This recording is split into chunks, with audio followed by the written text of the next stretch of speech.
C'était un lundi très agité à Matadi dans le Congo central. Je vous le disais à l'ouverture de ce journal, les cambistes de la ville ont marché pour protester contre les braquages à main armée dont ils sont souvent victimes des temps. Dans un mémorandum qu'ils ont déposé à l'Assemblée provinciale, ils réclament le départ du maire de la ville et du commissaire provincial de la police nationale qu'ils reprochent de laxisme à l'égard de ces bandits.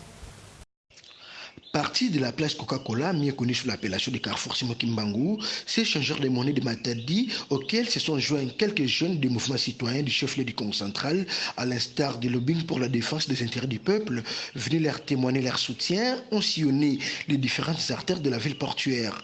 Sur leur chemin, ils ont scandé des cris hostiles, entonné des chansons et brandé des affiches sur lesquelles on pouvait lire des slogans contre les autorités tant politico-administratives que policières de la province du Congo central en général et de la ville de Matadi en particulier. Ils reprochent ces dernières de faire preuve de laxisme dans la gestion des cas de braquage et tueries par des bandits armés dont ils sont devenus la cible privilégiée depuis un certain temps.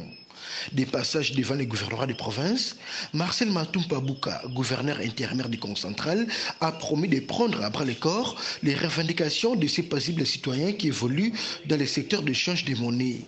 Arrivés devant la mairie au quartier ville Haute-Ciné Palace, ils ont observé un sit-in pendant quelques minutes. Peu après, ils se sont dirigés vers l'Assemblée provinciale du Congo central, leur point de chute, où ils ont déposé un mémorandum au questeur de cet organe délibérant provincial, seul membre du bureau qui était présent pour les accueillir.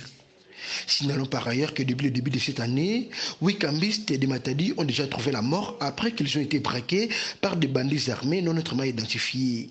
Les derniers cas en date sont ceux de José Maïmbi, tué dans la nuit du mercredi 2 octobre vers 3 h du matin, et Fleury Bouanga, décédé le lundi 30 septembre suite à l'hémorragie causée par des balles reçues au ventre par des criminels. Dadis Mbadio, Matadi, Biouane.